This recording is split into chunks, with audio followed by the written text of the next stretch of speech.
Монгол хүн амны бэлгэр гэдэг. Өнөөх амны бэлгэнд харин өнөөдөр алга болчихсон юм болов уу? Төрөлцгийнх нь идэж уулаалгийн төмөн олон хямарч дуулаад гинэ. Яагаад бид гарцгаалгыг нь ярихаа байчихсан юм болоо гэж асуумар санагдаа. Төрийг буруутгахаас өмнө бид өөрсдөө хөгжлийн нэг эд эс гэдгээ ойлгомоор санагдана. Хөгжилд өнөөдөр хөрөнгө оруулалт хэрэгтэй. Гэтэл хөрөнгө оруулалтыг хүн өөрөө бий болгож хоримтлуулах хэрэгтэй. Харин бид хоримтлал бий болгож чаддаг лөө. Хоримтлал байхгүй, хийгээгүй байгаа. Зээлтэй хүмүүс чинь юм байхгүй шүү дээ. Байхгүй.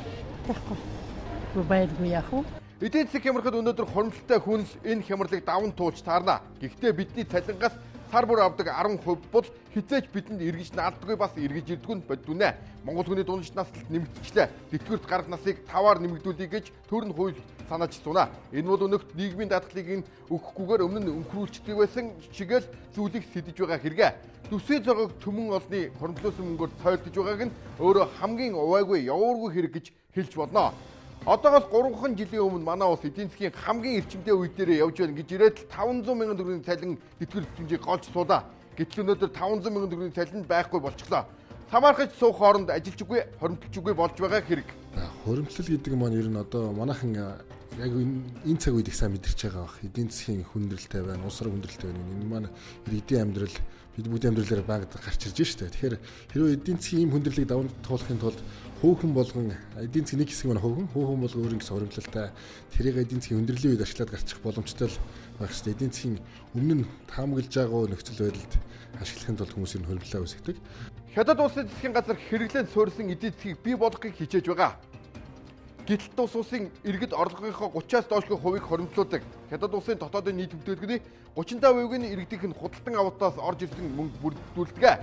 Хятадын үндэсний хадгаламжийн хэмжээ дотоодын нийт бүтээгдэхүүнийгээ 51%-тай 2013 онд тэнцэж байсан бол Америк улс 17%-тай байв.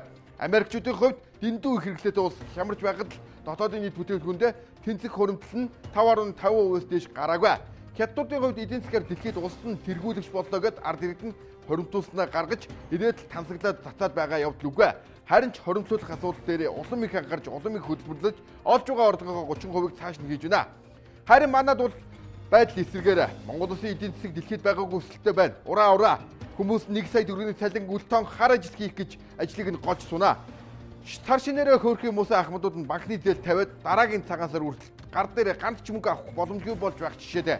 Энэ мэтэр хоримтлал үгүй байна. Энэ бол боддүнэн.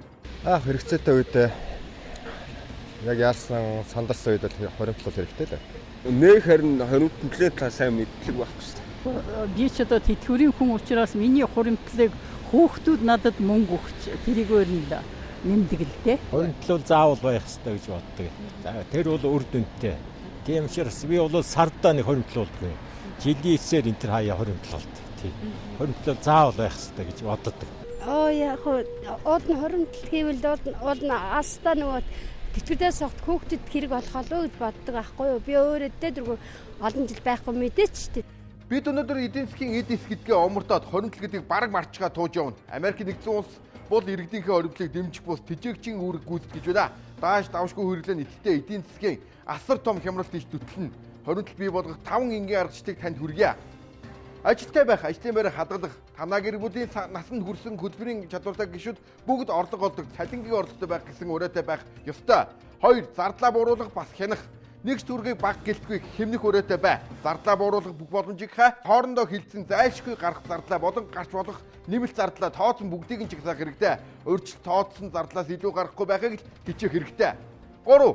Нэмэлт орлого олох. Хүн бүр ажлаас гадуур илүү ямар орлого олж болох талаар бодох хэрэгтэй. Жишээ нь байр засах, эд зүйлс ханан тогтоох, хөшиг оёх, төсөл бичих, орчуулга хийх, эд зүйлс олон нийтийн сүлжээгээр зарж борлуулах, багаангийн хүүхдэд хичээл заах, ном орчуулж гаргах, гэрийн чимэглэл хийх, зарах, юм нэхэх, өөрийн авяас чадвар сонирхол тань хүний ямар хэрэгцээг хангаж болох талаар бодоод нэг үзээрэй.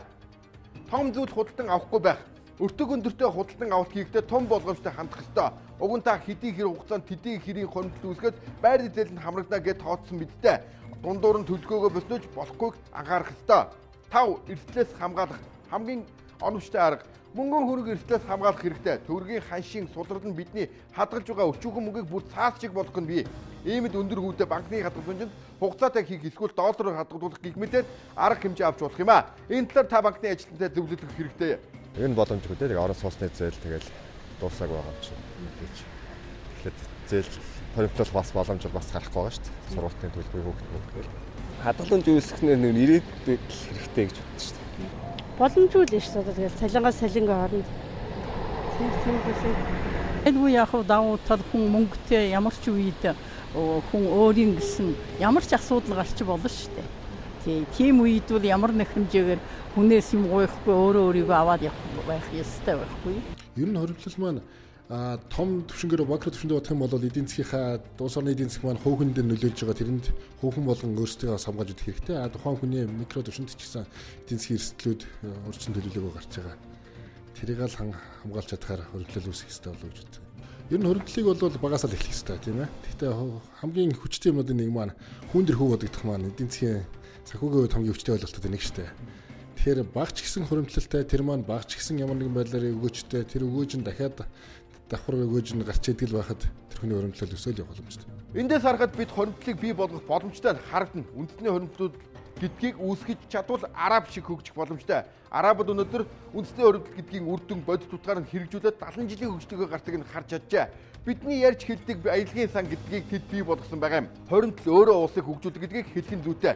Европ болон Азийн улс орнуудын хөгжлийн түвшин иргэн болгон хоримтлалыг бий болгож чаддаг байгаа юм а. Үндэсний хоримтлал өнөөдрийн баялаг гэдгийг та бүхэнд хэлэх нь зүйтэй байгаа.